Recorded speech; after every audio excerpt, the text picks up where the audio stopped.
Shalom, hari ini kembali kita akan melanjutkan renungan kita dari Markus pasal yang kedua ayat 18 sampai yang ke-22. Nah, saya yakin setiap kita sebagai orang Kristen kita tahu, kita juga biasa melakukan yang namanya berpuasa. Nah, tetapi tentu puasa yang kita lakukan itu berbeda dengan agama dan kepercayaan lain. Nah, sebenarnya bukan hanya itu saja. Bahkan orang-orang Yahudi pada zaman Tuhan Yesus pun ketika mereka melakukan puasa, mereka juga memiliki tradisi dan esensi yang berbeda ketika mereka berpuasa. Makanya kenapa ada sekelompok orang yang datang dan protes kepada Tuhan Yesus ketika melihat murid-muridnya tidak ikut berpuasa, padahal orang-orang di sekitar mereka itu waktu itu sedang berpuasa.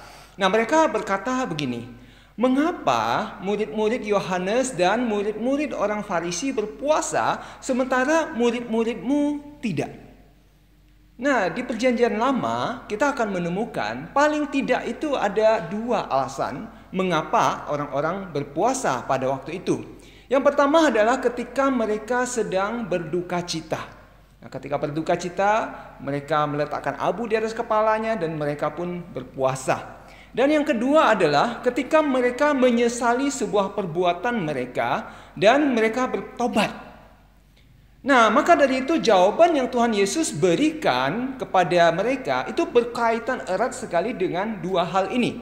Dan dia mengatakan, dapatkah sahabat-sahabat mempelai laki-laki berpuasa sedang mempelai itu bersama-sama mereka?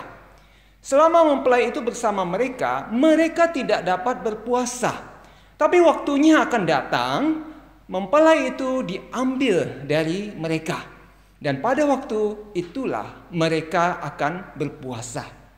Nah, Tuhan Yesus mengumpamakan puasa itu yang pertama dengan pesta pernikahan yang meriah. Nah, kita tahu bahwa ketika sebuah pesta besar diadakan, maka akan merasa sangat rugi kalau kita malah berpuasa, ya, tidak bisa ikut makan makanan bersama dengan orang-orang di sekitar kita. Tapi tentu bukan itu jawabannya. Nah, Tuhan Yesus ingin mengatakan pada mereka bahwa pesta pernikahan itu adalah sesuatu yang penuh dengan sukacita. Jadi ketika seseorang sedang bersukacita, kenapa dia harus berpuasa? Bukankah puasa itu hanya bagi orang-orang yang sedang berduka cita? Nah, Tuhan Yesus sedang mengumpamakan dirinya sebagai mempelai pria. Dan gereja adalah mempelai wanita. Maka dari itu ketika Tuhan Yesus dia mati di atas kayu salib, sebagaimana dikatakan mempelai laki-laki itu diambil dari mereka. Maka di saat itulah ada rasa duka cita. Itulah sebabnya juga kenapa orang-orang Kristen melakukan puasa pada saat merayakan Jumat Agung, hari di mana Tuhan Yesus disalibkan. Nah, berikutnya Tuhan Yesus memakai dua perumpamaan yang mirip, yaitu menambal pakaian yang tua dengan kain yang baru, dan yang kedua adalah mengisi anggur yang baru ke dalam kantong anggur yang tua. Nah, kain-kain pada zaman dulu itu mereka tenun secara manual, ya. Tentu yang dilakukan secara manual itu tidak akan sebaik kain-kain yang kita pakai pada hari ini. Kain-kain dulu itu ketika selesai ditenun, maka mereka itu perlu mencuci dulu berulang-ulang. Karena apa? Setiap kali mereka mencuci, maka kainnya itu akan menyusut, ya. Ketika sudah berulang-ulang dicuci dan kain itu sudah tidak lagi menyusut, maka barulah mereka membuatkan pakaian. Kalau tidak, ketika masih baru mereka buat dan setelah dipakai cocok, setelah dicuci malah kekecilan, ya. Jadi mereka tidak melakukan itu. Maka dari itu ketika ada kain yang baru selesai ditenun, dipakai untuk menambal pakaian tua yang robek. Kita tahu pakaian tua itu biasanya kalau sudah robek pasti sudah agak lapuk. Maka kain yang baru itu ketika menyusut, maka dia akan menarik kain-kain tua itu dan malah robeknya tambah besar. Ya, kira-kira seperti itu, ya. Dan penjelasan yang kedua mengenai anggur. Nah, anggur itu kita tahu harus melalui sebuah proses fermentasi. Dan pada saat fermentasi itu akan terjadi satu proses di mana akan tekanan dari gasnya itu akan sangat kuat sekali.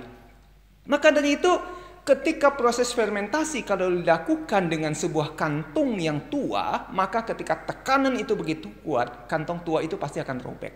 Dan kantong anggur yang ada di dalam kantong itu pasti akan bocor habis. Nah, itulah yang kira-kira menjadi penjelasan kedua perumpamaan itu dipakai ya. Nah, maka dari itu Tuhan Yesus memakai perumpamaan ini untuk mengatakan kepada mereka tentang hidup baru dengan tradisi yang lama. Sebagaimana orang Yahudi, mereka itu berpuasa karena mereka menyesal dan bertobat. Tapi pertanyaannya adalah, selanjutnya apakah setelah pertobatan itu mereka mengalami kehidupan yang baru atau tidak? Bila mereka sudah mengalami transformasi dan hidup baru, maka tentu mereka tidak lagi berpuasa. Kenapa? Karena mereka tidak lagi mengulangi kesalahan mereka. Mereka tidak perlu lagi menyesal dan bertobat. Nah, murid-murid Tuhan Yesus sudah mengalami itu. Mereka tidak lagi terus-menerus bertobat dan terus-menerus membawakan persembahan korban bakaran seperti tradisi di Perjanjian Lama. Lagi pula kedatangan Tuhan Yesus di dunia ini adalah sebagai ganti korban yang dipersembahkan untuk pengampunan dosa manusia. Maka dari itu, kita yang sudah percaya Yesus, kita sudah bertobat, maka dosa kita sudah diampuni. Kita tidak lagi bertobat dan bertobat dan bertobat lagi.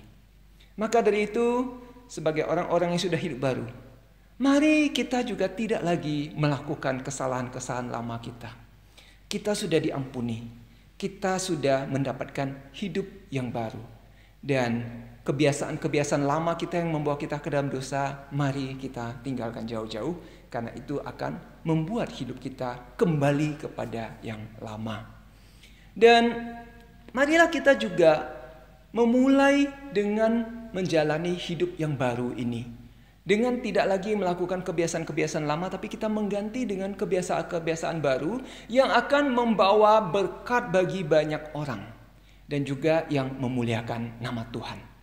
Nah, di tengah kondisi pandemi saat ini, saya yakin sangat banyak kesempatan bagi kita untuk menjadi berkat-berkat bagi orang lain. Maka dari itu, jangan kita sia-siakan kesempatan ini. Ini tidak akan datang 2 kali selama hidup kita.